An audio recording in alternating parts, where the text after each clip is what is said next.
Bueno, antes que nada, las buenas tardes con todos. Primero, bueno, me presento, ¿no? Mi nombre es Erich Vera Ticona, soy médico reumatólogo. Actualmente me encuentro laborando en el Centro de Salud Maritza Campos, como creo que ya algunos de sus compañeros han ido a su locación. ¿Se me escucha, no? ¿Sí? ¿Sí? Sí, sí. Aparte de que, bueno, ejerzo la reumatología más o menos ya de unos 6 o 7 años, en la práctica privada también, en diversas clínicas de aquí del medio, ¿no? Bien, jóvenes, les he traído dos temas para revisar. El primero que vamos a revisar, si bien es cierto, no está tan pegado a lo que es la práctica de reumatología habitual nuestra, pero no por eso es menos importante que lo conozcamos, ¿no?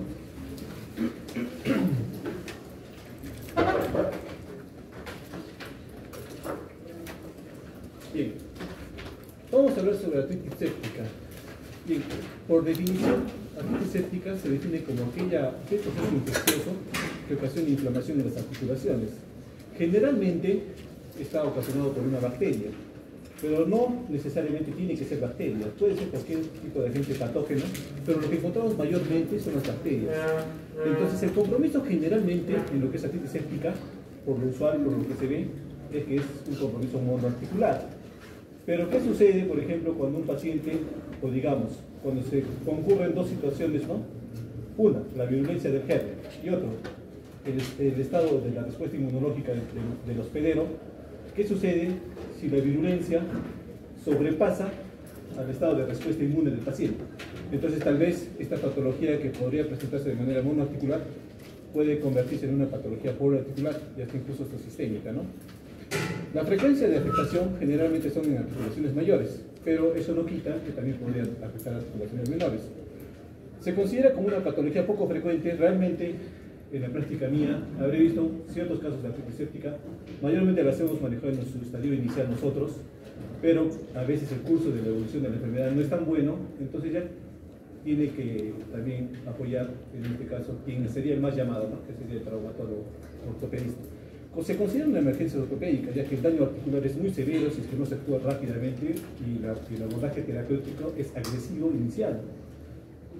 Las secuelas que podría ocasionar una artritis séptica son realmente devastadoras, ¿no? La función articular se ve realmente comprometida si el médico no actúa de manera rápida. Como vamos a ver más adelante, uno no tiene que esperar ningún tipo de cambio, no tiene que esperar ningún tipo de cultivo ni nada, sino que tiene que empezar rápidamente el tratamiento antibiótico empírico.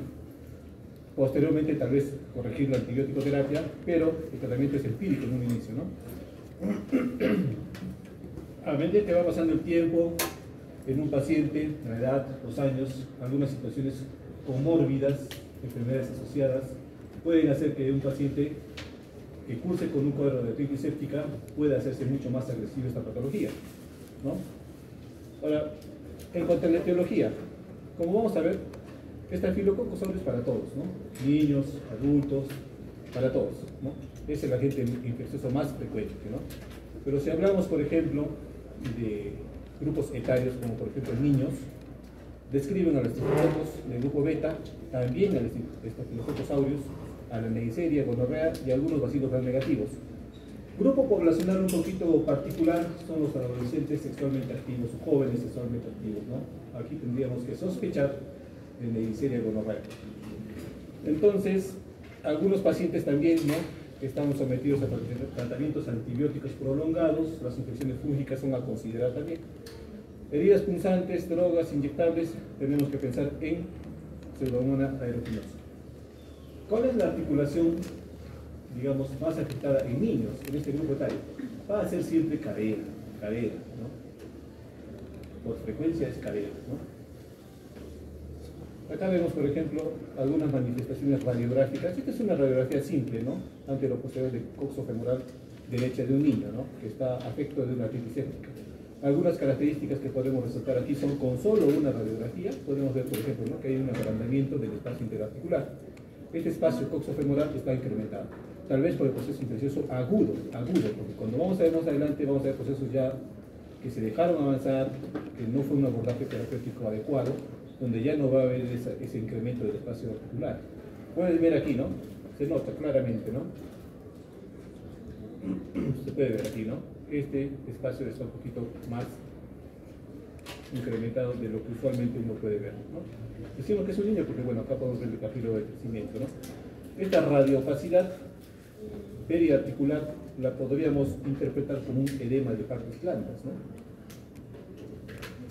Ahora, en adultos, igual, se repite, Staphylococcus aureus, el agente infeccioso más frecuente. También mencionamos a Pseudomonas en las heridas punzantes, penetrantes, Neisseria en jóvenes, adultos, jóvenes sexualmente activos, adolescentes.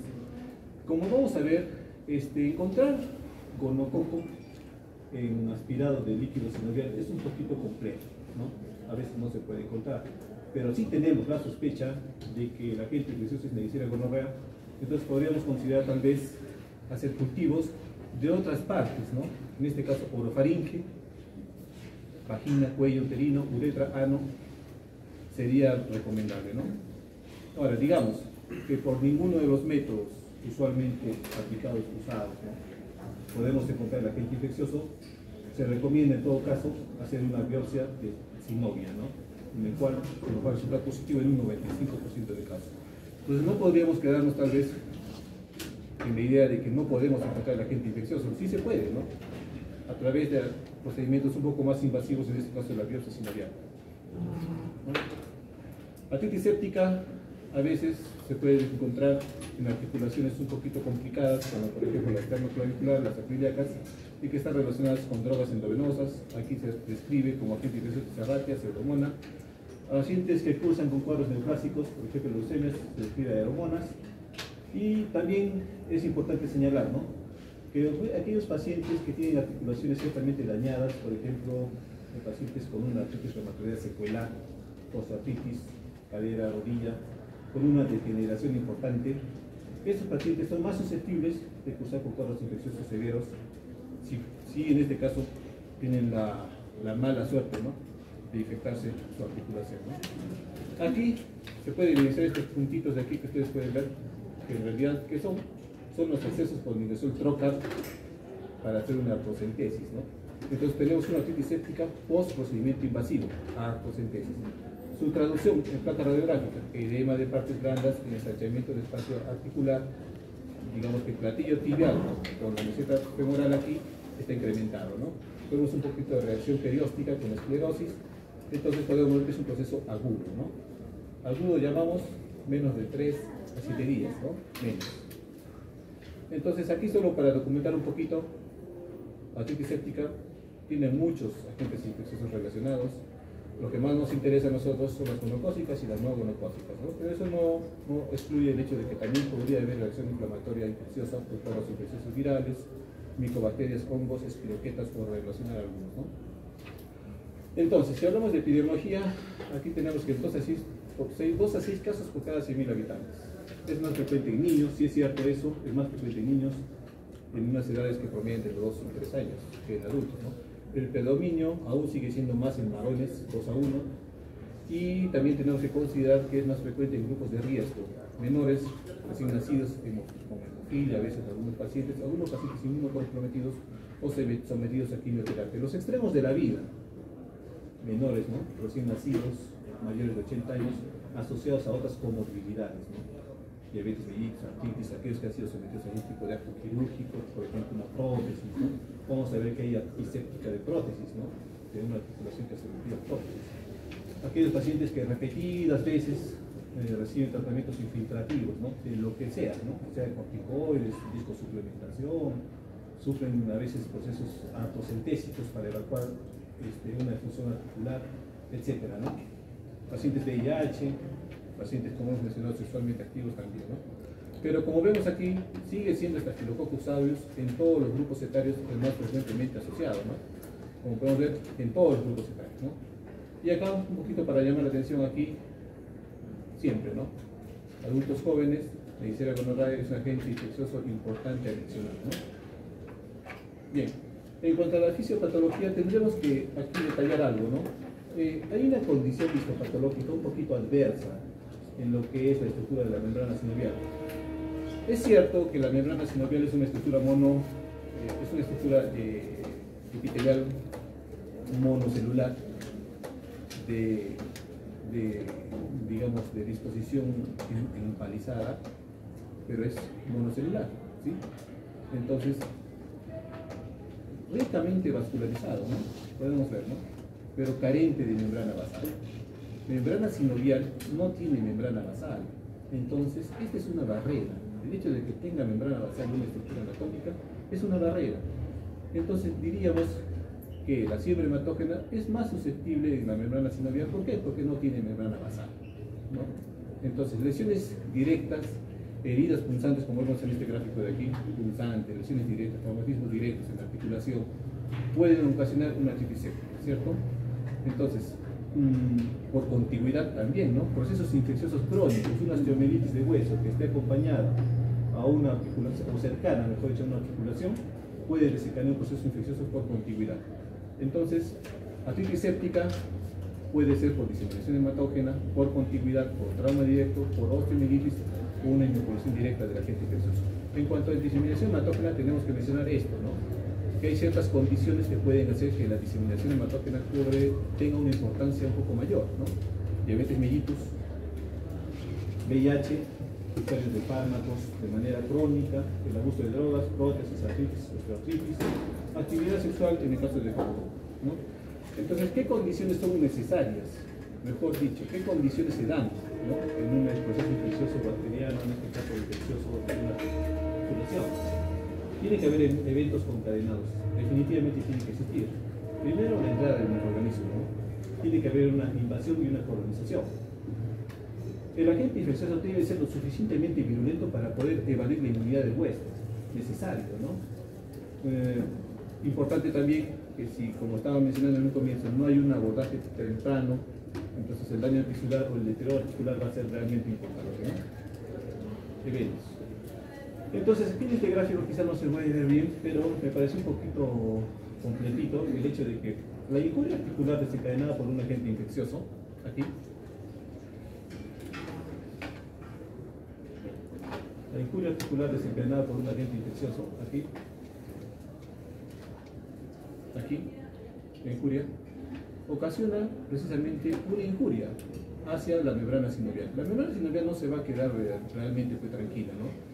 Si se ve afectado por algún tipo de agente infeccioso, va a reaccionar, ¿no? Va a producir la membrana sinovial citoquinas proinflamatorias que van a su vez degradar la matriz cartilaginosa. La matriz cartilaginosa tampoco se queda tranquila, produce metaloproteasas, a su vez hace una reacción inflamatoria también importante con producción de interleuquinas proinflamatorias que hacen que esto sea un círculo, ¿no es cierto? Entonces el daño articular primero en un estado inicial agudo va a producir la difusión articular, pero si posteriormente no se actúa de manera inmediata puede producir esto, ¿no? Que sería una anquilosis de la articulación afectada, ¿no? Entonces aquí podemos ver este proceso concadenado, ¿no? Primero el daño articular inicial con efusión, daño agudo, proceso inflamatorio agudo infeccioso. Posteriormente ya podemos ver una degradación del cartílago articular, es evidente aquí. Digamos, termina de lesionar por completo el cartílago articular y se va hacia el hueso subcondral, ¿no? Paramos el proceso infeccioso nosotros, no lo hacemos, que ocasiona una anquilosis de la articulación, el cual ya vendría a ser un proceso degenerativo definitivo, irreversible, con gran discapacidad en el paciente, una capacidad funcional muy venida menos, ¿no? Entonces, ¿cuáles son los factores de riesgo de artritis séptica? El medio ambiente es importante, ¿no? Se describe que las artritis sépticas son más frecuentes en alcohólicos, en aquellos pacientes que tienen un nivel socioeconómico bajo, en aquellos que abusan de las drogas. Algunos otros factores de riesgo, como ya lo hemos mencionado, procesos, por ejemplo, invasivos en las articulaciones, ¿no? Artrocentesis, artroscopías, algunas articulaciones ya dañadas previamente, ¿no? Como por ejemplo en el caso de un paciente con artritis reumatoidea, tiene que tener una articulación realmente muy venida menos, y un cuadro infeccioso puede ser mucho más importante en este grupo de pacientes, ¿no? Pacientes que tienen comorbilidades como diabetes mellitus, neoplasias, cirrosis, etc., ¿no? Entonces, hay algunos factores genéticos relacionados tanto al huésped como al agente, ¿no? ¿Qué describen aquí, no? Que existen, ¿no? O sea, describen que existen ciertos genes que van a codificar la producción de proteínas de unión en el huésped, ¿no? Que van a hacer que justamente estas proteínas de unión, conocidas como fibrinógeno, fibronectina o receptor de colágeno o elastina, van a hacer que sean un poquito más afines hacia la unión al agente infeccioso. Es decir, hay personas que tienen mucha más predisposición genéticamente hablando a cursar con cuadros infecciosos. Esto en cuanto a los agentes, a los factores genéticos relacionados al hueso. Pero también hay algunas situaciones, por ejemplo, del propio agente infeccioso, en este caso vamos a hablar un poquito de Staphylococcus aureus, que hacen precisamente que Staphylococcus aureus exprese proteínas de membrana, que hacen justamente que pueda unirse con mayor afinidad al huésped, ¿no? Entonces aquí tenemos, por ejemplo, la imagen de Staphylococcus aureus, sí expresa proteínas de membrana, ¿no? Que podrían hacer mucho más afín su unión hacia el agente hospedero, ¿no? Y hacer que la infección sea un poco más importante, ¿no? Entonces, ¿qué condiciones tienen que existir? Definitivamente, para que gane, en todo caso, llamémoslo así, para que gane el cuadro infeccioso, tiene que haber factores de adherencia, toxinas y una estrategia de inmunoevitación por parte del patógeno que supere la respuesta inmune de la gente, en este caso del hospedero. Si se da esta condición, entonces el agente va a encontrar la condición apropiada para cursar con un cuadro infeccioso importante, ¿no? Entonces, el cuadro clínico. El cuadro clínico tiene que ver bastante con lo que es la virulencia del agente infeccioso y de la respuesta inmune del paciente, ¿no? Un desequilibrio importante ahí, ¿no? En el cual la virulencia tiene que sobrepasar la respuesta inmune del paciente. En cuanto a al cuadro clínico, vamos a diferenciar en dos tipos, ¿no? Primero, la séptica no gonocócica. En este caso vamos a hablar un poquito más de lo que es el Staphylococcus aureus, porque casi todas las patologías infecciosas de articulaciones monoarticulares son por Staphylococcus aureus, ¿no? Entonces, diagnosticado una otitis séptica, se convierte en una emergencia médica, ya que, como hemos conversado, la incapacidad y las secuelas son tan graves e irreversibles, por lo cual justifica un tratamiento, un diagnóstico adecuado, un tratamiento inmediato y oportuno, ¿no? Entonces, otitis séptica, en este caso de no gonocócica, cursa con esta secuencia de sintomatología, ¿no? Y con algunos tipos de daño articular ya mencionados. Por ejemplo, tiene que haber dolor, calor, aumento de volumen y una disminución de rango de movimiento. Son características típicas de una otitis séptica no gonocócica, diferente a las otitis sépticas gonocócicas, como vamos a ver más adelante, ¿no? ¿Cuáles son las articulaciones mayormente dañadas en una otitis séptica no gonocócica? Primero, rodilla, después cadera, hombro y tobillo, ¿no? En la mayoría de los casos, la otitis séptica monoarticular se ve en un 80%, 80-90%, y justamente son las articulaciones, como mencionado, rodilla, cadera, hombro, ¿no? Pero si la virulencia es realmente importante, puede afectar cualquier articulación, incluso hasta las menores, ¿no? Interfalángicas proximales, En un 30-50% de las secuelas de esta infección por Staphylococcus aureus o en todo caso de infecciones no gonocócicas, el daño alcanza un 50% y este daño es realmente permanente si no se actúa adecuadamente, ¿no? Es realmente importante, ¿no? Aquí, por ejemplo, esta secuencia de eventos, ¿no?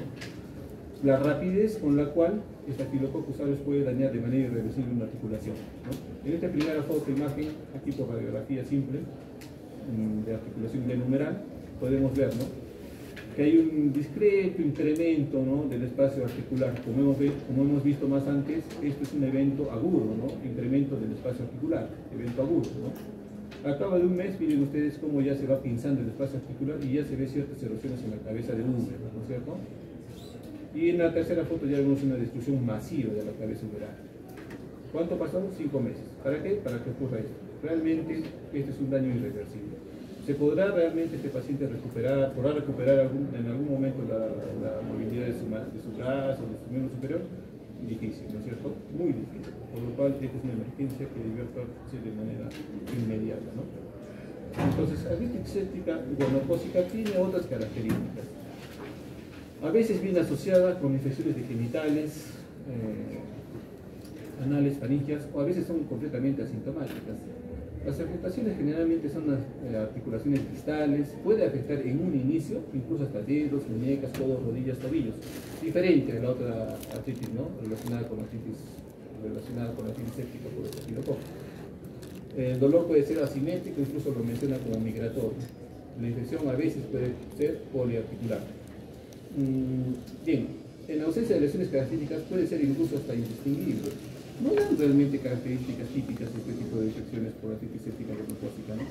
Salvo, por ejemplo, si ya el cuadro se hace más diseminado y se produce una infección gonocócica diseminada, ¿no?, en la que después definitivamente la virulencia del germen ha sobrepasado la respuesta inmune del paciente. Entonces, la infección que era localizada va a ser posteriormente una infección gonocócica ya diseminada. La infección gonocócica diseminada puede cursar con esto, ¿no?, con bacteriemias, fiebre, lesiones de piel y artritis poliarticular. Entonces, Es diferente, ¿no? Las artritis sépticas gonocócicas de las no gonocócicas. Entonces, las artritis sépticas con estafilo generalmente son monoarticulares, ¿no? Ya si el cuadro se hace más severo, puede comprometer otras articulaciones, como hemos visto que palastras proximales se pueden ver comprometidas. Pero en el caso de artritis séptica por gonococo, entonces tiene un cuadro un poquito distinto, ¿no? A veces puede cursar con cuadros de infección gonocócica diseminada y dar todo esto. ¿No? Bien, ahora, gonococo también puede tener una presentación no gonocócica diseminada, ¿no? Y agarrarse de una sola articulación. Entonces, qué complicado, ¿no? Qué complicado. Podríamos realmente diferenciar las características de una u otra. Un poquito difícil en realidad, pero lo cierto es que también puede hacer cuadros infecciosos monoarticulares, ¿no? En lo que se puede ver efusión, eritema articular, sensibilidad articular, disminución de rango de movimiento, evidentemente que va a haber un rango articular de movimiento completamente disminuido, y también puede afectar otras articulaciones como muñecas, manos, rodillas, codos, ¿no? Pero como presentación monoarticular, ¿no? Entonces, acá solo para describir también existen artritis relacionadas con virus, ¿no? Para los cuales generalmente no hacen cuadros sépticos sistémicos. A veces la infección viral puede ser solamente localizada. Aquí describen a rubiola, parvovirus, hepatitis C, virus VIH. Ahora, el SARS-CoV-2 también se ha descrito, ¿no? Pero mayormente lo relacionan como la artritis secundaria al cuadro de SARS-CoV-2 como una artritis reactiva post-COVID, solo artritis reactiva, por la cual el tratamiento va a ser simplemente sintomático, ¿no? SARS-CoV-2 también nos ha traído problemas de artritis séptica. Hasta el momento todavía hay pacientes con secuela de artritis post-COVID, ¿no? Tenemos pacientes ahí. Tratamiento sintomático. No van a ser una septicemia, no van a ser un shock séptico definitivamente, pero se puede apoyar al paciente con tratamiento sintomático, ¿no? Describen algunos otros también relacionados con artritis por micobacterias tuberculosis. Sí, es posible, y esta generalmente está relacionada porque un 10% de las tuberculosis pueden hacer con permiso del cuerpo pulmonar. En este caso, ¿cuáles son las manifestaciones clínicas que puede dar una tuberculosis articular? Espondilitis, ¿no? Conocido como el mal de Pot, ¿no? También es una artritis infecciosa, ¿no? Esta artritis séptica por micobacterias también puede comprometer tendones, dedos, bursas, ocasionar una artritis reactiva conocida como enfermedad de Ponce. Ahora, este grupo poblacional de pacientes que cursan con mal de Pot o artritis micobacterias tuberculosis tiene algunas características importantes, ¿no? Son aquellos pacientes que a veces han sido tratados con anticuerpos monoclonales, en este caso describen el anti-TNF, fármacos anti-TNF, por ejemplo, que pueden haber sido usados en estos pacientes, ¿no? A veces relacionan que las articulaciones afectadas son articulaciones de gran tamaño, y es un poquito difícil hallar el Mycobacterium, como ustedes saben, ¿no? Mycobacterium tuberculosis es un poco difícil encontrarlo a través del cultivo, ¿no? Para lo cual a veces recomiendan la biopsia de la membrana sinovial. Artritis por brucela, por mencionar otro. Artritis micótica, importante aquí, ¿no? Porque la artritis micótica solo vamos a ver en pacientes inmunosuprimidos. Inmunosuprimidos con tres tipos de condiciones, ¿no? Que definitivamente un inmunosuprimido va a tener una reducción de la quimiotaxis de los neutrófilos. Evento importante, ¿no? Va a tener una reducción de los mecanismos de fagocitosis y la actividad fagocítica del propio líquido sinovial va a venir menos, ¿no? Entonces, las articulaciones afectadas por artritis micótica generalmente son monoarticulares y generalmente son crónicas, ¿no? Entonces, ¿cuál es la interacción cronológica? ¿Qué tiene que suceder para que exista una artritis séptica? Bueno, definitivamente la presencia de un agente infeccioso y cavidad articular va a traer consigo la presencia de gran cantidad de polimorfos nucleares, los cuales van a producir enzimas proteolíticas, pero que están precisamente dirigidas hacia contener el cuadro infeccioso, pero no solamente eso, no son tan específicas en realidad, ¿no? Porque también pueden destruir el propio cartílago y el hueso y hacer un daño realmente importante en tan solo 3 días, ¿no? Entonces, la respuesta inflamatoria, la producción de metaloproteasas por la matriz cartilaginosa, que está inducida por los antígenos propios del agente infeccioso, daña la estructura articular y puede incluso progresar después de haber concluido el tratamiento de un cuadro agudo infeccioso. Es decir, la respuesta del hospedero al daño que ha ocasionado el agente infeccioso va a ser incluso posterior al proceso en que ya hayamos tratado el cuadro agudo. Es decir, sigue todavía el problema, la secuela sigue, el problema se hace más grande y todo, ¿no? Entonces, el hecho de que haya un aumento del líquido articular con derrame, esto ocasiona otro daño mecánico también, ¿no? La presencia de mayor derrame articular hace que precisamente incremente la presión intraarticular, lo que impide mecánicamente que el flujo sanguíneo, ¿no? En la llegada de nutrientes, la reparación del tejido afectado se va a ver venida menos. ¿Por qué? Porque hay un derrame articular importante que ejerce un efecto mecánico, ¿no? Entonces, la artritis séptica también puede comprometer articulaciones no solamente por la propia presencia del agente infeccioso, sino por el gran derrame articular que ocasiona, ¿no? Entonces, se convierte en un problema un poquito más serio, ¿no? Entonces, seguimos con lo que es la integración cronológica, ¿no? El derrame articular. Un gran derrame articular puede producir una destrucción de la membrana sinovial del cartílago. Y esto es realmente triste cuando ocurre en niños, ¿no? Porque un niño con una afectación importante de articulación ya no va a crecer, ¿no?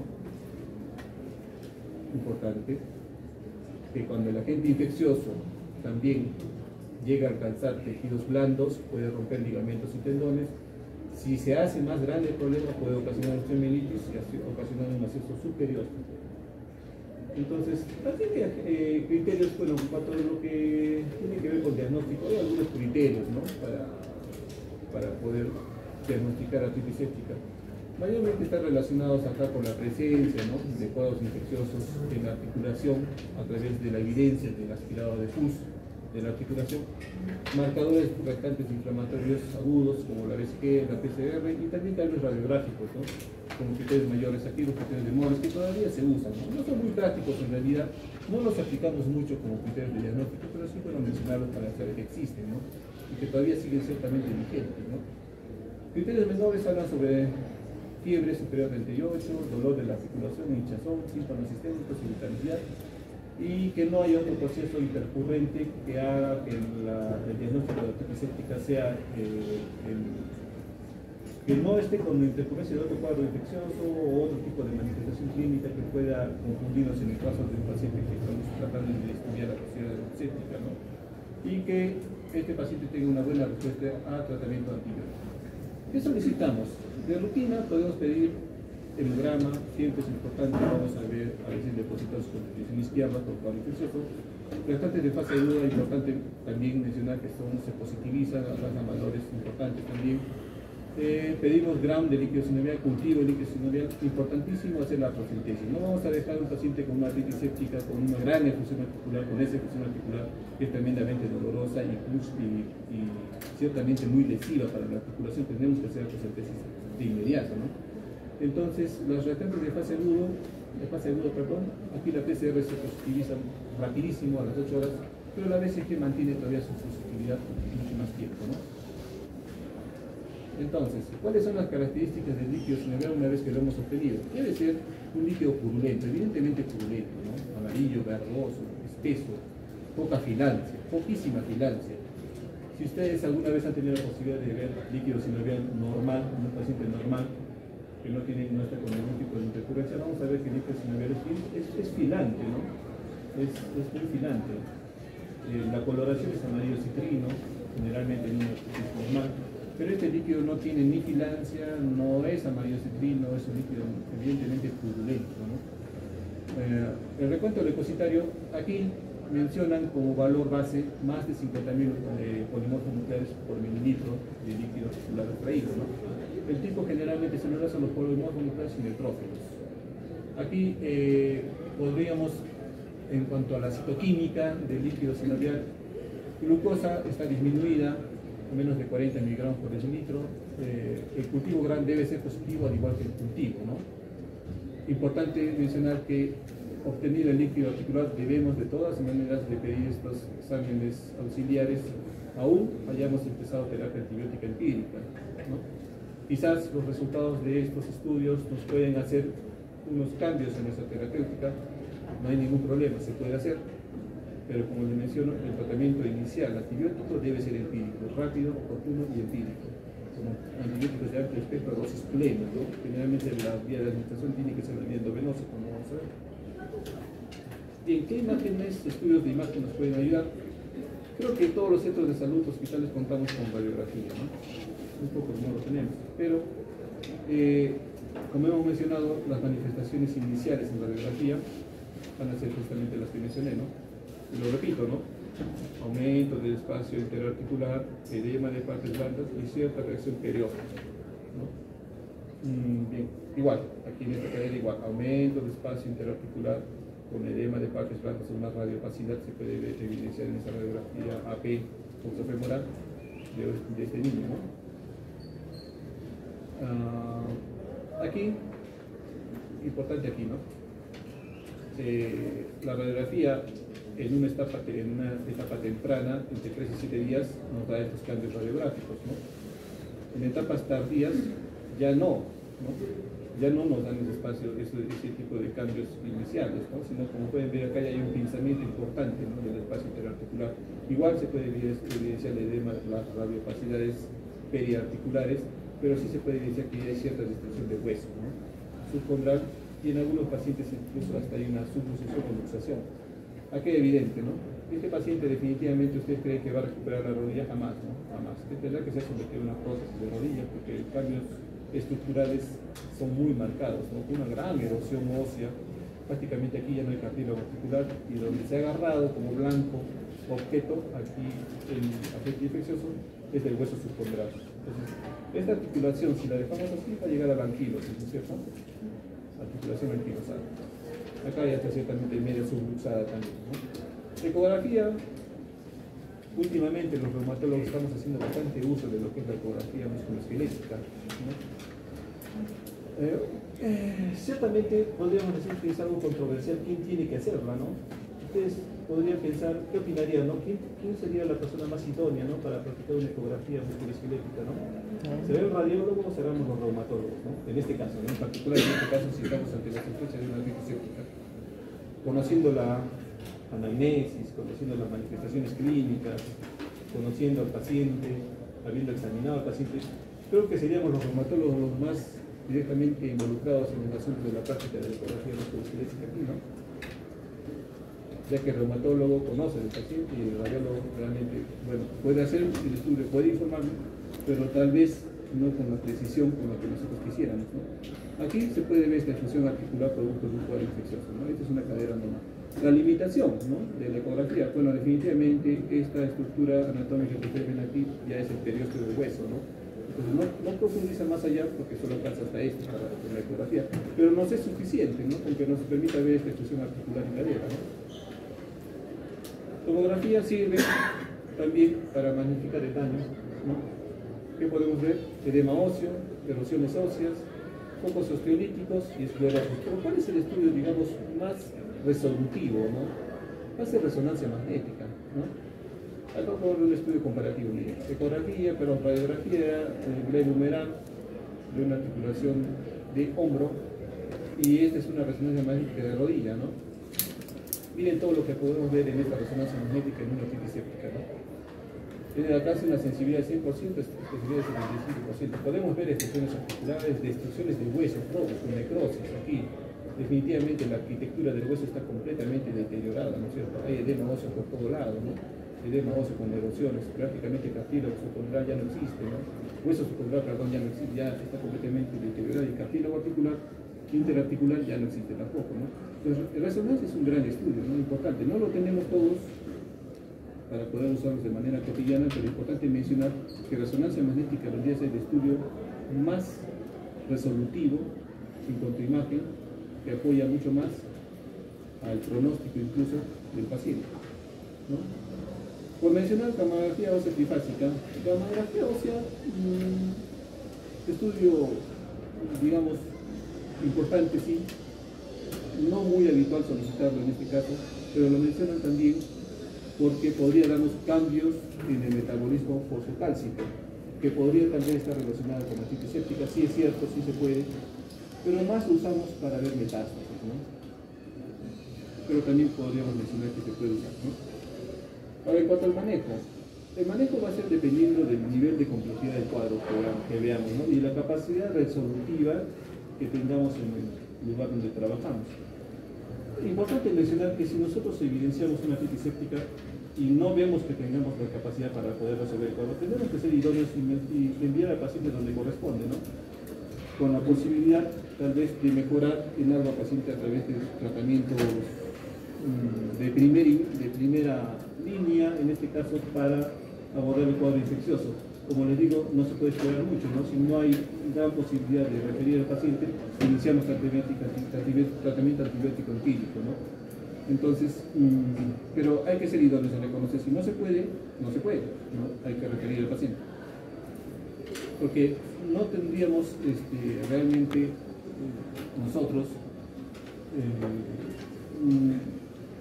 no actuaríamos, mejor dicho, adecuadamente si tratamos de solucionar algo que realmente no podemos, mencionando la agudeza de este cuadro, ¿no?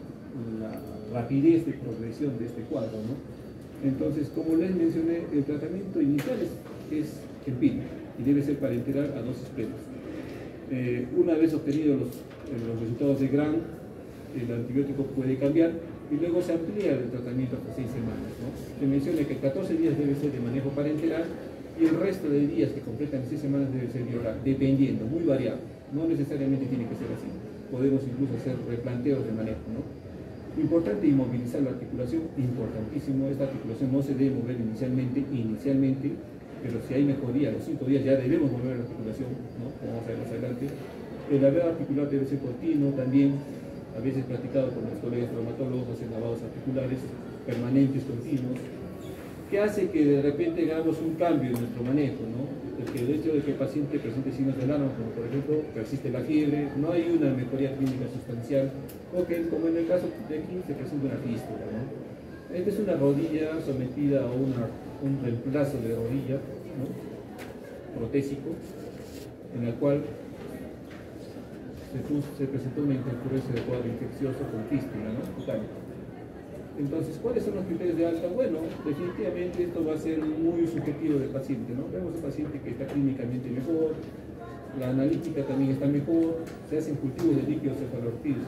3 días después de la culminación del tratamiento ya hay una mejoría clínica, entonces la recuperación de la función articular va a ser evidente, ¿no?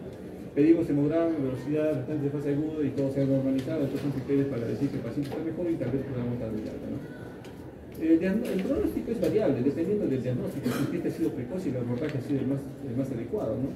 Si el pronóstico, si el paciente, por ejemplo, cursa con un cuadro que no ha sido adecuadamente manejado, puede llegar incluso a presentar sepsis, shock séptico y falla multiorgánica, ¿no? O sea, no es un cuadro, no es un problema realmente muy sencillo, ¿no? Puede incluso hasta fallecer el paciente con una actitud séptica, ¿no?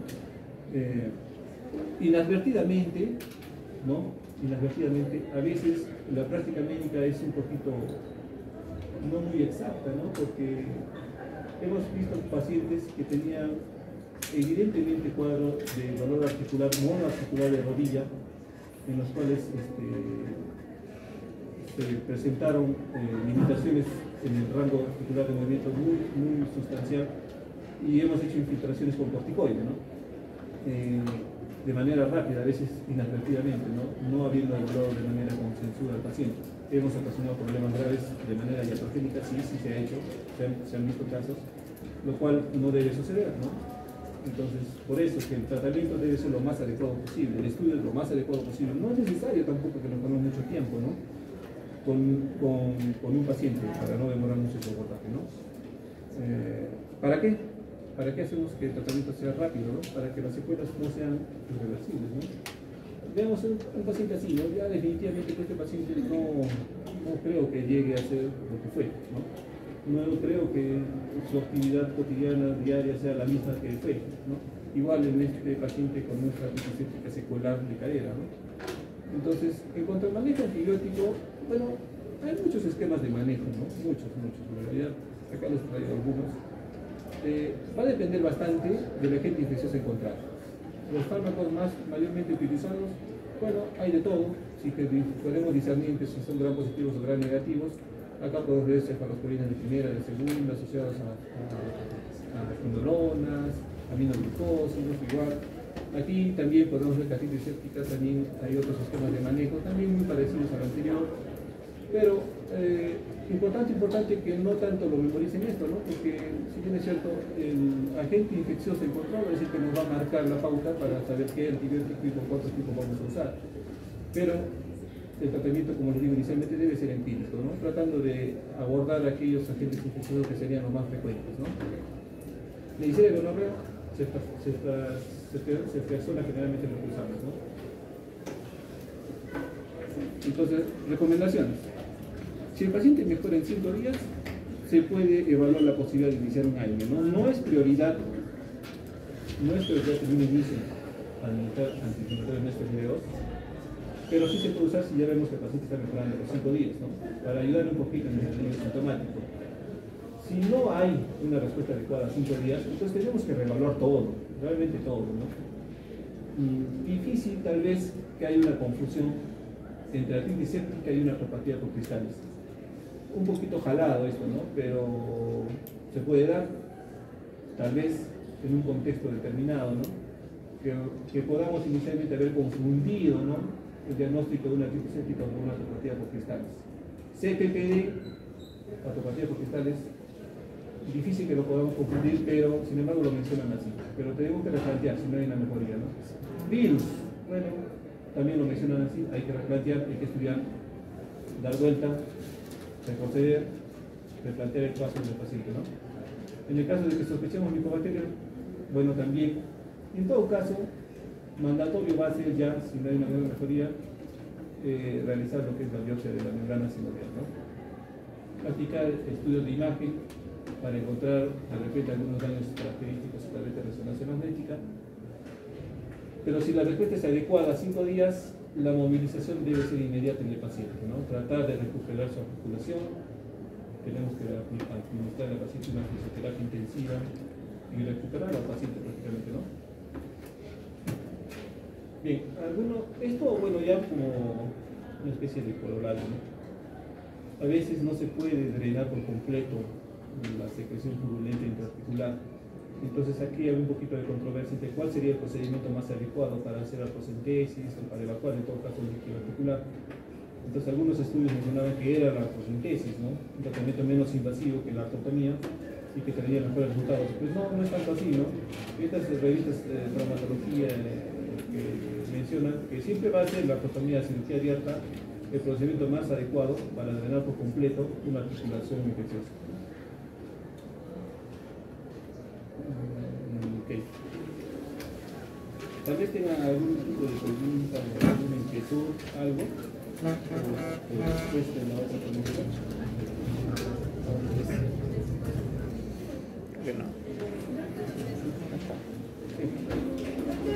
Para la iniciales. Mira, hay. A ver, su compañera pregunta hallazgos radiográficos iniciales en una patología como artritis séptica, ¿no? Lo hemos mencionado. Bueno, en una articulación, por ejemplo, rodilla, va a haber un agrandamiento del espacio interarticular, ¿no? Hay una reacción perióstica, conocida como esclerosis subcondral, ¿no? Y un edema de partes blancas. Es lo que mayormente vemos en una radiografía inicial. Los cambios van a ser diferentes en una radiografía, en un caso de un paciente que ya ha pasado con un tiempo ya, ¿no? De evolución.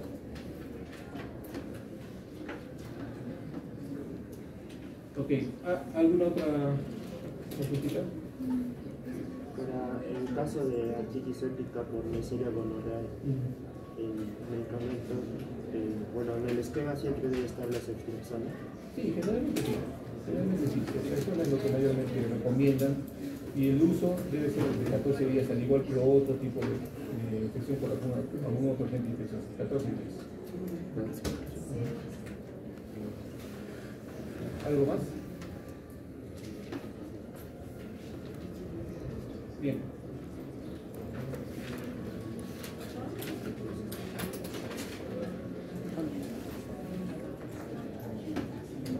Ahí está. Gota es una artritis, gota es una enfermedad, más relacionada a nuestro actuar diario, ¿no? En reumatología. Gota es una enfermedad muy frecuente, ¿no? Muy frecuente, ¿no? Más aún si consideramos que en los últimos 30 años prácticamente la frecuencia de gota se ha triplicado, ¿no? A mencionar algunas generalidades en cuanto a este problema.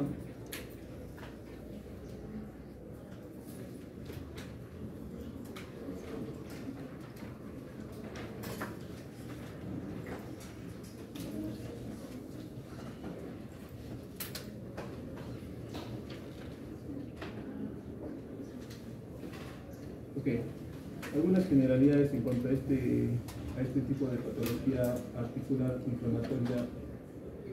Podemos mencionar que es una enfermedad crónica, conocida como la artritis más frecuente en el ser humano. Condición necesaria, pero no absoluta, el hecho de que exista hiperuricemia crónica, ¿no? El hecho de que exista hiperuricemia crónica va a hacer mucho más posible que exista depósitos de urato monosódico. Entonces, es una condición necesaria, porque solo la hiperuricemia crónica va a ocasionar depósitos de urato monosódico en los tejidos, producir artropatía, ocasionar la presencia ya de tofos, o de nefropatía a distancia, o de litiasis, ¿no? Entonces, lo repito, es una condición necesaria, pero no absoluta, ¿no? Entonces, puede existir un paciente con hiperuricemia crónica y tal vez nunca desarrollar gota, ¿no? Entonces, no es definitivo tampoco, no es absoluto, pero sí es una condición necesaria. Entonces, el diagnóstico para gota debe ser justamente evidenciar los cristales de urato monosódico.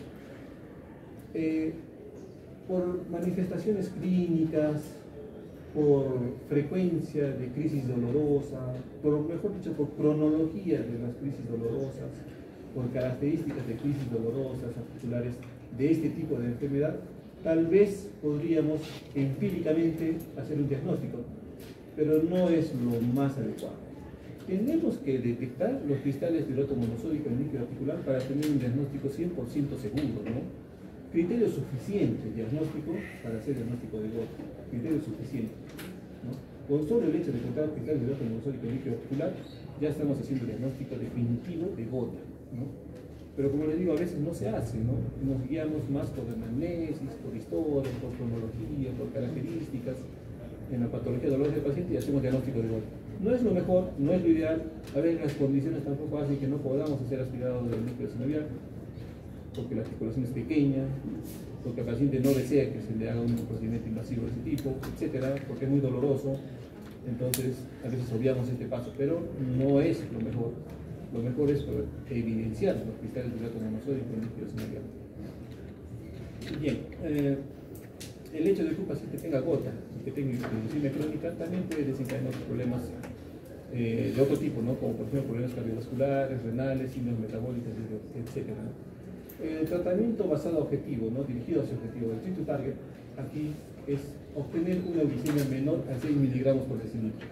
Con esta cifra de ácido úrico sérico, podríamos garantizar tal vez con cierta seguridad que vamos a obtener cierta disolución de cristales que están ya prácticamente impregnados en la articulación. Podemos tal vez garantizar la desaparición de los accesos gotosos, cierto, ¿no? Entonces nuestro objetivo sería alcanzar uricemias por lo menos menores a 6 miligramos por decilitro. Entonces, pero como generalidad también podemos mencionar que el apego al tratamiento no es el mejor.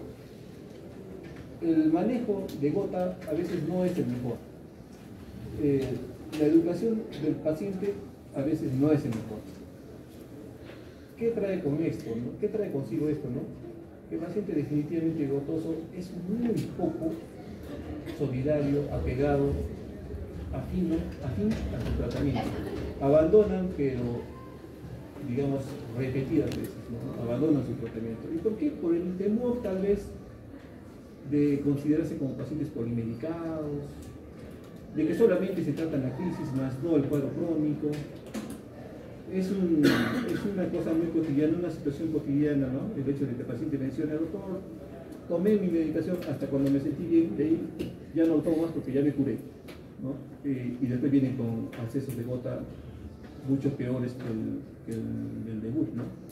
Con crisis intercurrentes más cortas, con accesos de dolor mucho más periódicos, etcétera, ¿no? Es decir, la gota se complicó.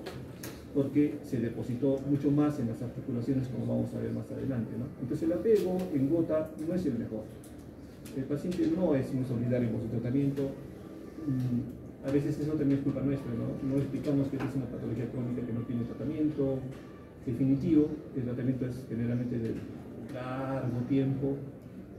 A veces potencialmente podría tratarse al paciente como curado, ¿no? Considerarlo, ¿no? Mejor dicho, al paciente como curado, pero no es así, porque hay condiciones que hacen que de repente la gota o los crisis dolorosos sean realmente recidivantes, ¿no? Bien.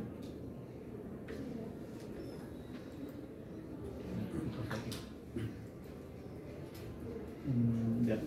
Entonces, para hablar de gota tenemos también que mencionar que hay ciertas causas genéticas y ciertas causas adquiridas en el propio paciente. Causas genéticas mayormente relacionadas con algunas alteraciones de los cotransportadores a nivel renal, ¿no? De algunas causas adquiridas, generalmente desórdenes en la dieta, factores modificables que el paciente no modifica, ¿no? Potencialmente podría considerarse como una patología curable, pero no es así, potencialmente curable. En los últimos 30 años se ha duplicado, digamos, los casos de gota. El tratamiento es insuficiente en la atención primaria, casi no hacemos un abordaje temprano, no diagnosticamos adecuadamente al paciente y no lo tratamos adecuadamente en la atención primaria. Por ejemplo, en Reino Unido describen este valor, ¿no? Que más o menos un 37.6% de pacientes con gota no reciben tratamiento. Estamos hablando de países del primer mundo, ¿no?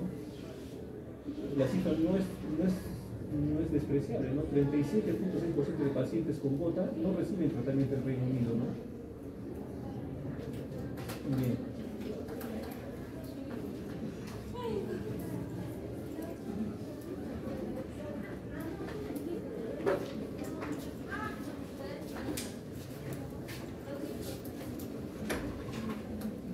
Acá está uno desfasado, acá aparece una imagen, pero acá aparece otra. ¿Por qué?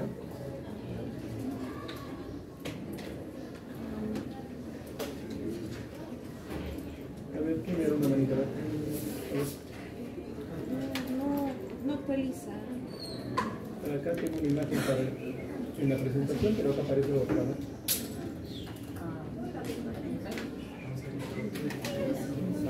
Sal y vuelve a entrar al carrito. Sí, que salga y lo pones ahí.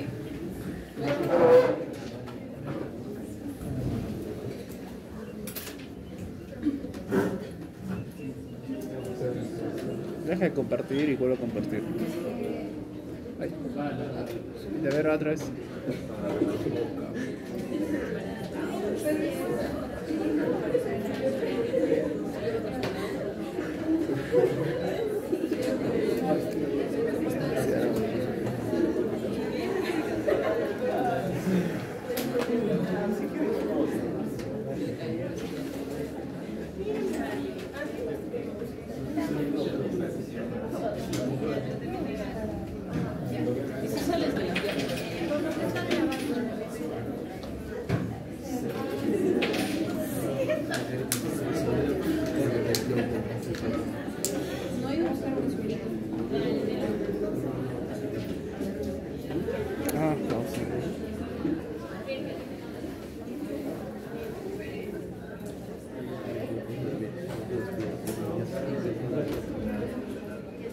En este gráfico, aquí, a ver jóvenes, miren, en este gráfico podemos ver lo que es la producción y la eliminación de ácido úrico y sus fuentes más importantes, ¿no? La fuente más importante, en este caso, va a ser la síntesis endógena o síntesis de novo, que proporciona purinas a través de los ácidos nucleicos, ¿no? Entonces, 2/3 de la producción de ácido úrico va a ser venida justamente por esta producción endógena. El tercio restante va a ser justamente en la que se puede obtener de la alimentación, ¿no? Pero la principal fuente de eliminación de ácido úrico va a ser la eliminación renal, ¿no? Entonces, para esto, para que ocurra una eliminación renal, tiene que existir la presencia de algunos transportadores de membrana en el túbulo proximal renal, ¿no? Entonces menciona como uno de los más importantes, DURAT1, que elimina precisamente, perdón, que reabsorbe todo lo que viene por el compartimento urinario, lo reabsorbe y secreta hacia el compartimento plasmático. GLUT1 es un transportador de ácido úrico importante, pero no tan importante como GLUT9, ¿no? GLUT9 también es un transportador de ácido úrico que absorbe, o perdón dicho, que reabsorbe ácido úrico del compartimento urinario para jalarlo hacia el compartimento plasmático, ¿no? Entonces, en conclusión, la producción y la eliminación de ácido úrico está relacionado a estos dos transportadores de membrana localizados en el túbulo proximal renal. No existe realmente un método estandarizado para poder hablar de gota en un grupo poblacional, ¿no? Las manifestaciones clínicas son tan aberrantes a veces y poco específicas que no podríamos hacer un diagnóstico temprano de gota, ¿no? Pero si pudiésemos tener la capacidad de poder encontrar la presencia de microcristales, el diagnóstico está prácticamente hecho, ¿no? Es importante mencionar que la anamnesis, la exploración física para el diagnóstico es vital, ¿no? El envejecimiento poblacional al cual estamos actualmente viviendo, la transgresión, digamos, epidemiológica a favor de las enfermedades crónicas degenerativas, en desmedro quizás un poco de las enfermedades infectocontagiosas, hace precisamente que gota cobre un poco más de importancia, ¿no? Entonces, como patología crónica, ¿no?, de un paciente adulto mayor, ¿no? Pero a esto tenemos que sumar que existen factores de riesgo que también podrían alimentar el hecho de que un paciente pueda, en un grupo de población, puede incrementar su presencia de gota, ¿no? En este caso, la alimentación, la obesidad, las enfermedades asociadas y la propia hiperuricemia. En países de Latinoamérica se menciona como prevalencia el 1%, y es siempre 2 a 6 veces más en varones que en mujeres, ¿no? Entonces, como les mencioné, condición necesaria la presencia de hiperuricemia crónica, ¿no? Existen factores modificables y factores no modificables. No podemos hacer nada en contra de nuestra genética, ¿no? Genes que están relacionadas con la codificación de proteínas de membrana, o aberración o alteración de las proteínas de membrana como cotransportadores de ácido úrico, pueden traer consigo una mayor concentración de ácido úrico sérico, ¿no? La edad. No podemos hacer nada en contra de la edad, y puesto que las manifestaciones clínicas a veces de gota pueden durar muchos años, ¿no? Mencionan a veces que hasta 15 años, ¿no?, para que podamos a veces encontrar manifestaciones clínicas de gota, pero que el depósito de los cristales va a ser de manera progresiva y muy, muy lenta, ¿no? Por ejemplo, se depositará 200 miligramos por día en un paciente hiperuricémico en articulación, serán 72 gramos de repente por año, serán 1 kilo de ácido úrico depositado en 15 años, no sabemos, pero el hecho es, y la idea es, que los depósitos de urato monosódico se van depositando de manera prolongada a lo largo del tiempo. Entonces, las manifestaciones clínicas de un paciente con gota no son tan no son tan cercanas o encontradas en el médico cuando lo abordan, ¿no? Es a veces un poco difícil, ¿no?, poder decir que este paciente tiene gota o no tiene gota, pero es importante mencionar esto, ¿no?, que las manifestaciones clínicas pueden demorar bastante, ¿no?, incluso hasta años, ¿no? Bien, el sexo. En varones se describe 4 a 1 en relación a mujer, pero se va igualando a partir de los 65 años por el efecto estrogénico de las mujeres, una venida menos de su situación hormonal. Entonces la relación entre varones y mujeres se hace entre 3 a 1, ¿no?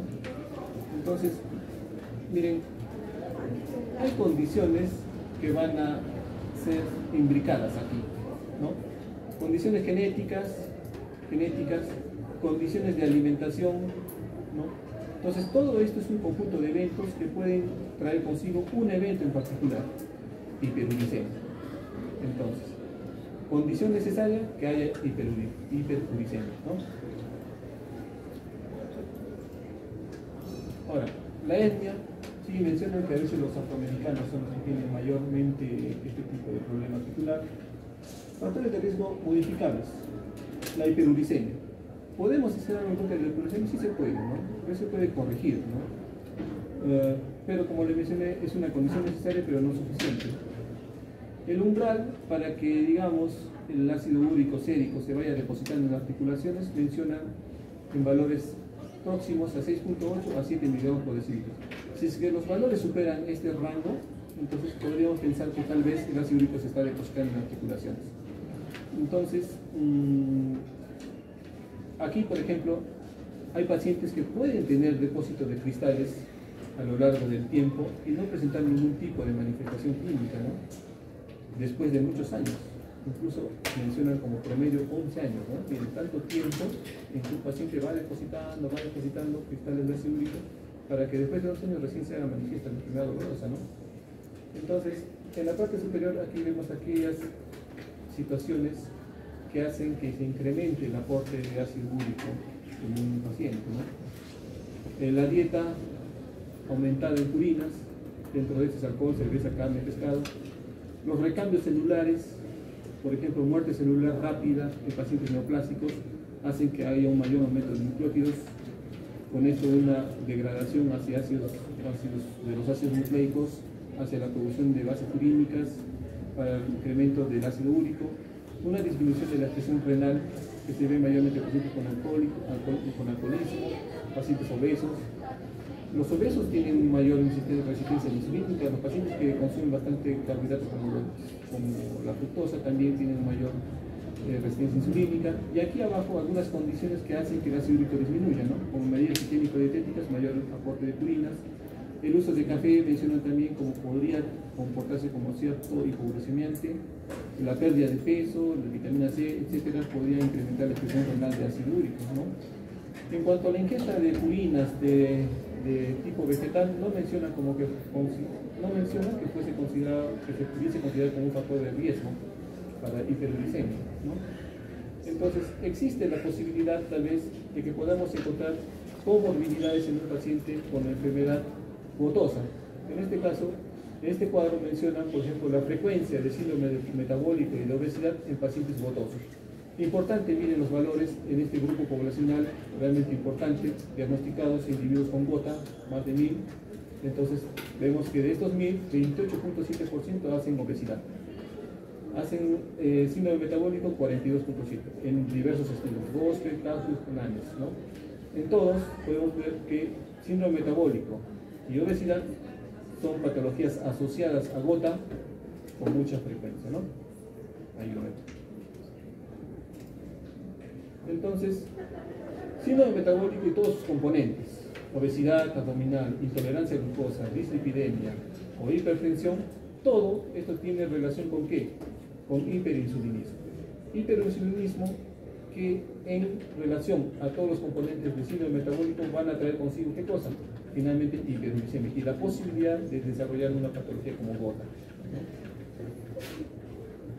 Bien, en cuanto a la fisiopatología, el exceso de gota requiere justamente de la interacción de los cristales de gota monosólido con la membrana celular, en este caso con el cinebrecito. Es un proceso autoinflamatorio donde tiene que ver actuantes celulares y moleculares de la inmunidad innata.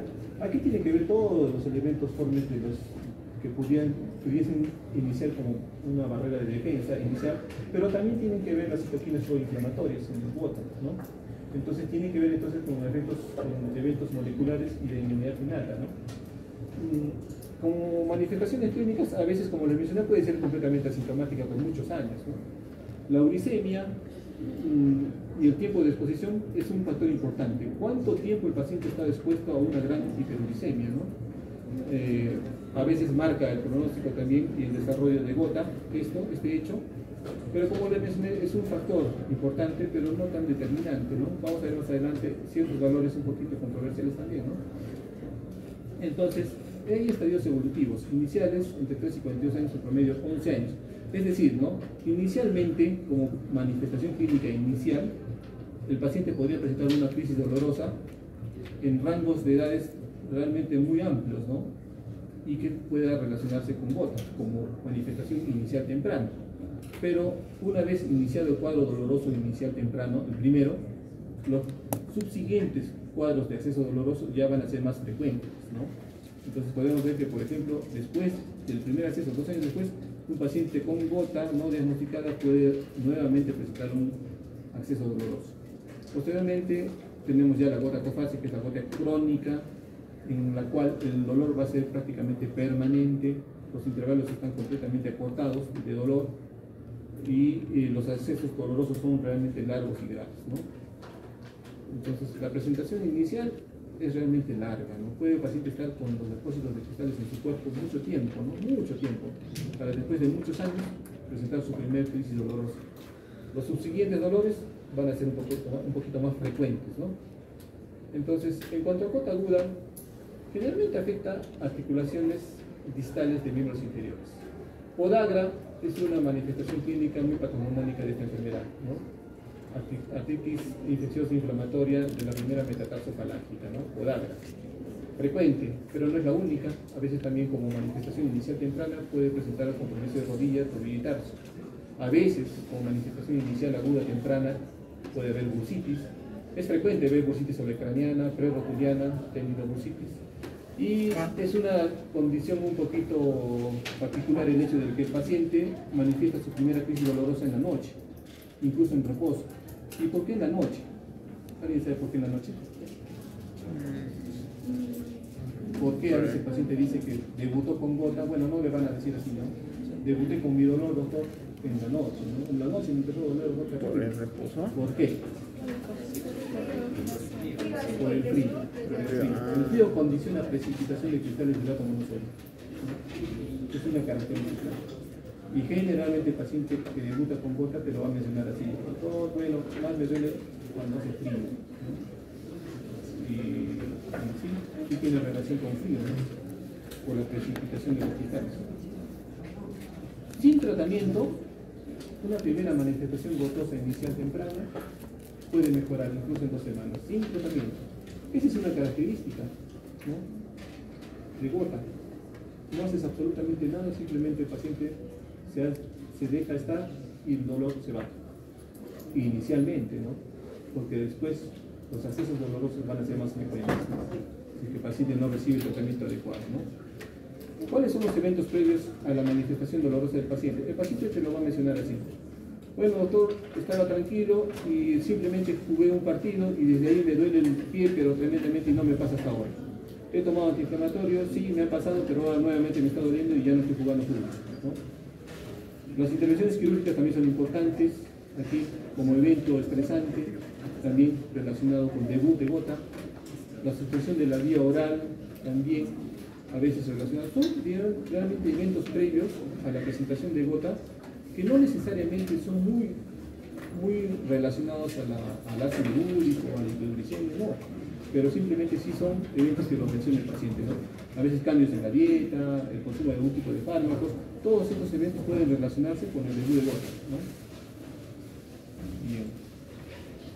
Ahora, aquí bueno, pongo esta imagen de una gota cofácea, es una gota crónica ya, no diagnosticada temprana, con un tratamiento realmente inadecuado.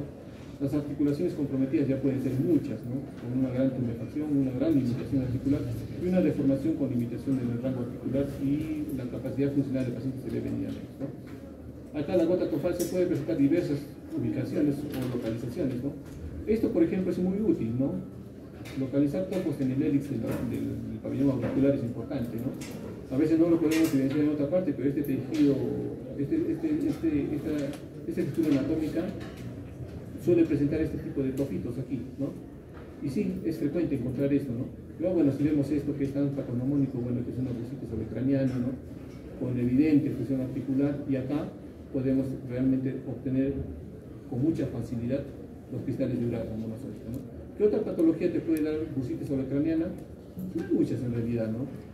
Podría presentarse en pacientes con traumatismo de codo, bursitis sobrecraniana, sí se ha visto, pero generalmente se ve en pacientes con gota, ¿no? La bursitis sobrecraniana. Aquí hay compromiso articular de los dedos del pie y acá en rodilla, ¿no? Entonces no hay una articulación que en un estado evolutivo ya, digamos, crónico, no pueda presentar acceso gotoso, ¿no? Ojos en este caso, ¿no? Las manifestaciones distales se describen como las litiasis renales. Litiasis renales se puede presentar cuando se produce una hiperuraturia, ¿no? Describen como valor más de 1100 miligramos de hiperuricemia en orina de 24 horas. Si es que el paciente elimina más de esta cantidad de ácido úrico en orina, el paciente puede tener mucha susceptibilidad a presentar litiasis renales. Los depósitos de cristales a distancia pueden ocasionar deterioro renal, ¿no? A nivel del intersticio y a nivel tubular. Y esto también se puede ver, puede ocasionar una nefropatía hiperuricémica aguda, ¿no? Entonces el diagnóstico es laboratorial. Uno, cuánto quisiera poder pulsar aquí una articulación como en este caso de la primera metatarsia falángrica y encontrar esto en la microscopía simple, sencilla, ¿no? Los cristales de urato que tienen esta presentación tipo aguja y bastón, ¿no? Entonces, este es el diagnóstico definitivo de gota. Existen criterios de clasificación relacionados con criterios clínicos, con criterios de laboratorio, pero como pueden ver aquí, si que logran ver, la presencia, la sola presencia de cristales de urato en una articulación o en el líquido sinovial extraído de una articulación con sospecha de gota es un diagnóstico confirmatorio, ¿no? Entonces, lo más importante es encontrar cristales de urato en la articulación. Como les menciono, a veces no lo hacemos por las condiciones, por la rapidez del manejo del paciente en el tratamiento, por la consulta que es tan corta y todo, pero si podemos tenerlo, pues, si tenemos la posibilidad de hacerlo, hay que hacerlo, ¿no? Entonces, es un diagnóstico confirmatorio, ¿no? Bien, algunos argumentos para usar imágenes. Sí, se puede usar radiografías, pero hay que tener en cuenta algo, ¿no? Que nunca una radiografía la vamos a pedir para tratar de encontrar cuadros iniciales precoces tempranos, ¿no? La radiografía nos va a dar cambios morfológicos estructurales ya tardíos, ¿no? No es muy agradable tal vez diagnosticar una gota cuando ya es una gota secuelar, ¿no? Entonces es mejor hacer un diagnóstico temprano, ¿no? Pero sí, como para mencionar, se puede usar la radiografía donde vamos a ver erosiones, aumento de la densidad de tejidos blandos. En este caso, los tejidos blandos van a estar relacionados a la presencia de tofos, ¿no? Tofos. Acá podemos ver aquí, miren, tremenda erosión ósea. La gota ocasiona mutilación, ¿no? O sea, mutila, digamos, estructuras articulares, por ejemplo. Es evidente, ¿no? Miren aquí la gran erosión ósea que pueden ver aquí, ¿no? Aquí debe existir un tofo, definitivamente. Tiene que haber un tofo por aquí, ¿no es cierto? Y acá hay una lesión osteolítica importantísima, ¿no? Entonces la gota te puede mutilar articulaciones, dedos, huesos, ¿no? Y cuando el cuadro está realmente muy comprometido, ¿no? Ecografía, como les menciono, ecografía es una herramienta muy útil ahora en reumatología, muy útil. Incluso está dentro de los criterios de clasificación el uso de la ecografía, ¿no? Antes no aparecía, pero ahora ya aparece esto de la ecografía como el diagnóstico de imagen, ¿no? Con esto que dice doble contorno, ¿no? El doble contorno, la presencia del doble contorno evidenciado en ecografía, ¿cuál sería su representación histológica o histopatológica en este caso? Es la presencia de depósitos de cristales de urato monosódico en la superficie del cartílago hialino. O sea, si nosotros vemos esta imagen, miren, es diferente esta imagen a esta imagen, ¿no? Esta es una ecografía de una articulación de cadera normal, ¿no? Normal, ¿no? Pero miren esta. Aquí hay una imagen en doble contorno. Este es el depósito de cristales que están superpuestos en el cartílago hialino. Esta es una imagen patognomónica de gota, ¿no? Imagen en doble contorno, ¿ya? Acá se puede ver un poquito mejor. Muy notorio, ¿no? El doble contorno, ¿no? Es el depósito de cristales en el cartílago hialino. Tratamientos. Principios generales: no podemos dejar al paciente con dolor, hay que tratar el dolor. Hay que prevenir los accesos de gota posteriores, hay que prevenir la formación de tofos o de cálculos renales, hay que tratar de mantener la glicemia en menos de 6 miligramos por decilitro, importantísimo. Como les mencioné, el umbral 6 miligramos por decilitro. Más de eso, podríamos pensar tal vez que los cristales se van a depositar, ¿ya? Y que podrían ocasionar daños a distancia, a nivel renal, con cálculos renales, o comprometer riñón a través de los depósitos intersticiales o tubulares, ¿no? Ocasionar glomerulonefritis, etcétera, ¿no? O sea, el hecho es que tratemos de mantener como objetivo una glicemia menor a 100 miligramos por decilitro. no hay que focalizarse tanto en los accesos gotosos, es decir, no hay que tratar el cuadro agudo en realidad, no podemos perder la oportunidad de que en una primera consulta de un paciente con dolor por gota, no le iniciemos tratamiento hipoglucemiante de inicio, ¿no? ¿Por qué? Hasta hace 2 años se pensaba, ¿no?, de que podía venir un paciente, hay que tratar la gota, el cuadro doloroso, y después le iniciamos el tratamiento hipoglucemiante. Perdíamos la oportunidad de ya haberlo iniciado, aunque sea con dosis bajas de hipoglucemiante. Perdíamos esa oportunidad. Ahora ya no, los criterios han cambiado, ¿no? ¿Y por qué antes hacíamos eso, no? ¿Por qué antes decíamos, viene un paciente con gota, solo bajemos el dolor, pero no iniciemos todavía hipoglucemiante? ¿Por qué? Porque el hipoglucemiante tiene una actividad, digamos, relacionada a lo que es la remoción de los cristales depositados en la articulación. ¿Esto qué hace? Que el paciente pueda tener más dolor. El paciente viene por dolor, le vamos a aumentar el dolor, entonces no estaría muy lógico, ¿no? Entonces, pero ya ahora las nuevas guías de manejo dicen que sí, se debe iniciar hipoglucemiante, pero a dosis bajas, que garanticen que el paciente se vaya pegando de a poquitos al tratamiento, ¿no? No perder esa gran oportunidad de iniciar en una primera consulta, ¿no? El tratamiento, el manejo también debería ser multidisciplinario, porque estamos viendo que se asocia la gota con síndrome metabólico, que se asocia con patologías cardiovasculares, con nefropatías, etc. Entonces tendrían que estar inmersos aquí también en el manejo, nefrólogos, cardiólogos, internistas, etc., ¿no? En lo ideal, ¿no? En un manejo ideal, ¿no? El tratamiento de acceso gotoso va a depender, el uso de fármacos va a depender de las contraindicaciones y de la eficacia de cada fármaco, ¿no? De la tolerabilidad del paciente, ¿no? Del número de articulaciones afectas y del tipo del acceso. O sea, el tratamiento va a ser acorde, para el dolor inicial, va a ser acorde con las características propias de cómo nos viene el paciente, ¿no? Si por ejemplo viene un paciente con un acceso doloroso intensísimo, tenemos que usar un tratamiento un poquito más acorde con su manifestación clínica, qué sé yo, ¿no? Podemos usar antiinflamatorios no esteroideos a dosis plenas, ¿no? Podemos usar, asociar, en este caso antiinflamatorios con un poco de corticoides, sumarlo a colchicina, hacer un tratamiento mixto para ayudar al paciente en su cuadro doloroso, pero no perder la oportunidad de iniciar un hipoglucemiante también, ¿no? Entonces, colchicina, AINES, corticoides son tratamientos de primera elección en tratamiento en manejo de gota agudos, ¿no?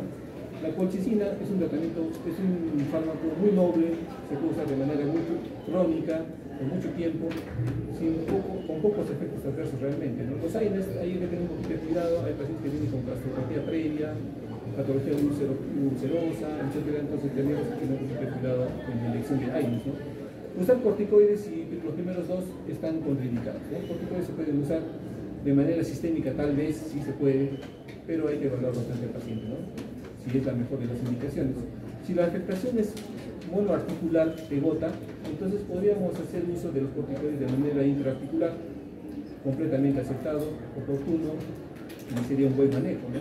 Hacer infiltraciones con corticoides en una infiltración monoarticular. Describen también los inhibidores de interleuquina 1. Interleuquina 1B, interleuquina proinflamatoria, importante en este proceso agudo inflamatorio, también se puede utilizar, pero no es un tratamiento de primera línea, definitivamente, ¿no? Anakinra, canakinumab son anticuerpos monoclonales relacionados con bloqueo de interleuquina 1, pero estos no te van a cambiar el curso de la enfermedad definitivamente, están mayormente dirigidos hacia calmar el dolor del paciente a través de frenar el proceso inflamatorio, pero no tienen ningún efecto de hipoglucemiante. Sin embargo, lo menciono ahí para que sepan, ¿no? Que también se pueden usar algunos anticuerpos monoclonales. Bien, ya.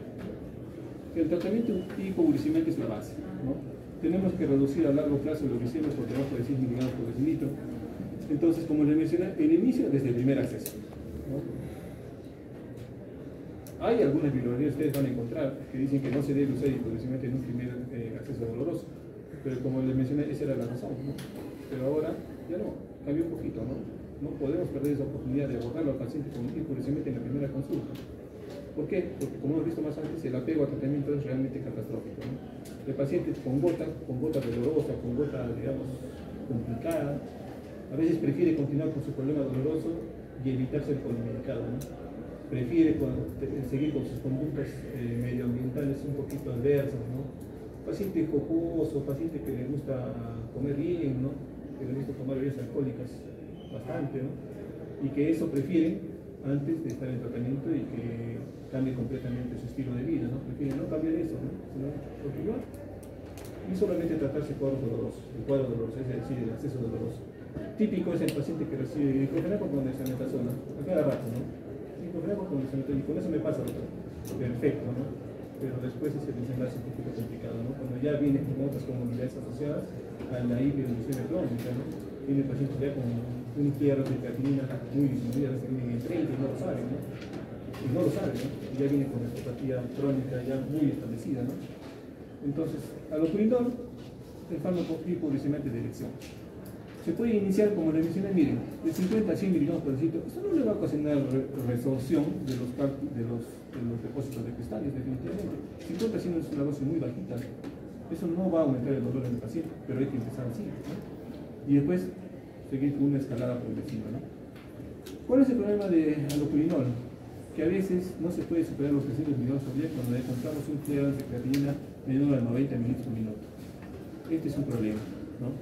Entonces menciona que allopurinol ya no se podría usar tal vez a dosis plenas, incluso menciona solo 300 miligramos y ya el paciente con su función renal está venida menos, ¿no?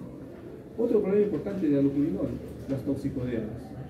A veces son toxicodemas graves que incluso llegan a DRES, ¿no? Manifestaciones sistémicas, una respuesta cutánea exacerbada como eosinofilia que pueden llevar a la muerte del paciente. Esa es otra de las contraindicaciones del allopurinol. Si al inicio del allopurinol vemos que hay manifestaciones cutáneas, se suspende de inmediato el uso del allopurinol y podríamos usar otro hipoglucemiante como el Debusotat, ¿no? El Debusotat es de segunda indicación, cuando el paciente no puede tolerar allopurinol, ¿no? No es de primera elección, no es de segunda. Aunque van a encontrar bibliografías que dicen que sí se puede usar como primera elección, no es, sigue siendo todavía de segunda elección cuando el paciente no tiene buena respuesta terapéutica a allopurinol por diversas situaciones, ¿no? Generalmente efectos adversos, ¿no? Entonces, ¿cómo se inicia? 80 a 120 miligramos por día. Se dice que es superior a 300 miligramos de allopurinol en términos de alcanzar el objetivo de glicemia. Sí es cierto eso, sí es un poquito más efectivo en este caso que el Debusotat. Y otra de las características que hacen un poquito más adecuado su uso en cierto grupo poblacional que no necesita una corrección en el caso de insuficiencia renal leve a moderada con un clearance de creatinina de 30 a 90. Es decir, el Debusotat se puede utilizar en pacientes que tienen ciertamente venida menos transfusión renal. Se puede. Pero como les menciono y les reitero, no es de primera elección. Entonces, ¿cuáles son los blancos terapéuticos de allopurinol y Debusotat? Frenar o impedir la acción de las antioxidasas para que este paso conocido de glucosamina-santina no se dé, ¿no? Y con este paso, digamos, bloqueado, disminución de la producción de ácido úrico. Entonces es un verdadero hipoglucemiante, ¿no? Otros fármacos también que mencionan, que en nuestro medio no los tenemos, pero es importante mencionarlo, uricosúricos que tienen acción sobre las proteínas de membrana o transportadoras del túbulo proximal, probenecil, desbromadona y lesimural. Algunas uricasas también se utilizan, pero generalmente esto se da en pacientes, en grupos poblacionales de pacientes que tienen una gotatofasia realmente importante, ¿no? Con compromiso sistémico realmente importante también, y se utiliza a nivel de medio hospitalario, uricasa. No lo tenemos aquí, la conocida etapa uricasa, solo para mencionar.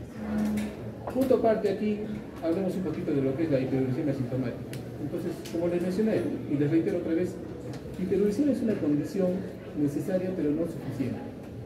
Miren esto, es importante, miren, para que no digamos, ¿no?, que yo encuentro un paciente con 9, ¿no?, 8.5, 9 de ácido úrico en sangre, sérico, y yo voy a decir, este paciente lo voy a tratar con hiperuricemia, tal vez podría ser un criterio, ¿no? Tal vez. Pero no se puede tratar en el contexto de un paciente con gota simplemente porque venga con un ácido úrico alto, ¿no? No se puede tratar como gota este paciente, ya que miren, 10% de los pacientes con hiperuricemia desarrollarán gota a 3 años, ¿no? 10% de pacientes con hiperuricemia desarrollarán gota a 3 años, ¿no? 18% de pacientes con hiperuricemia grave, o sea mayor de 9, desarrollarán gota, 18%, ¿no? Entonces, comenzar tratamiento hipoglucemiante basándose solo en la glicemia haría tratar un 82% de individuos que nunca van a desarrollar gota, ¿no?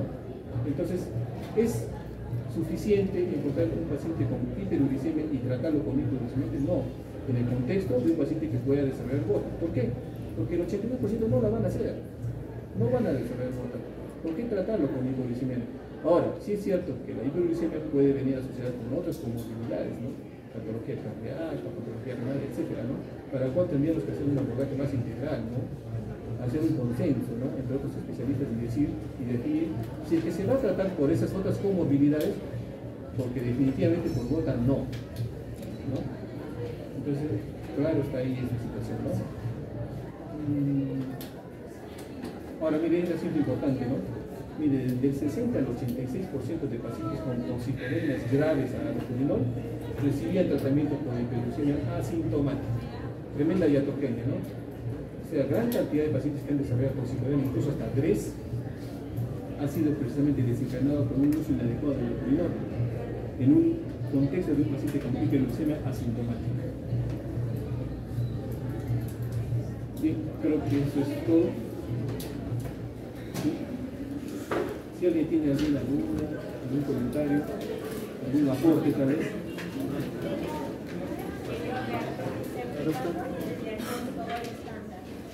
La presencia del agente infeccioso. Hay que hacer la tosentesis, hay que evacuar el líquido articular, hay que enviar al laboratorio todo lo necesario, hay que ser citoquímico, gran objetivo. Entonces, el diagnóstico va por ese lado, ¿no? El abordaje terapéutico es lo que uno tiene que llevarse acá como... Hay que llevarnos su conocimiento como para llevarnos a la casa, ¿no? El abordaje terapéutico debe ser empírico, por la gran agudeza de la manifestación clínica y la secuela que deja epiléptica. El tratamiento debe ser inmediato, ¿no? El tratamiento empírico, por frecuencia de afectación de tipos de agentes infecciosos. Es decir, ¿no? Vamos a tratar a la antiséptica por frecuencia de presentación de qué tipo de germen es el mayormente presente en el medio, ¿no? Entonces es importante hacer un abordaje rápido, pero siempre vamos a tratar de esperar, ¿no? Y siempre hay que esperar la respuesta del laboratorio para ver cuál es el agente a través del cultivo, ¿no? A veces no se puede obtener el agente a través del cultivo, entonces hacer arenos, dióxido de membrana sinovial. El hecho es que encontremos el agente infeccioso de la membrana.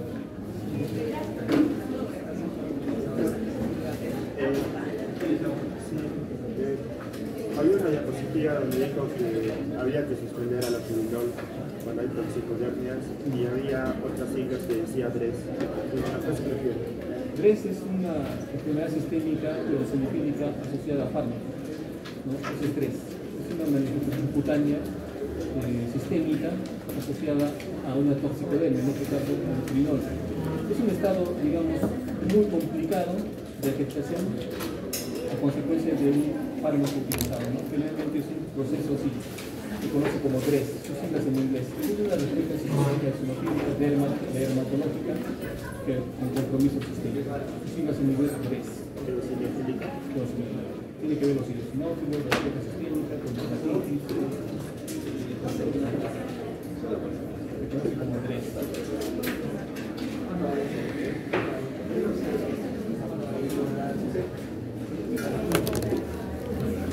Mayormente antiséptica no lo vemos tanto los reumatólogos, ¿no? Pero no por eso no tendríamos que dejar pasar, ¿no? El hecho de que venga un paciente con características clínicas de una antiséptica, ¿no?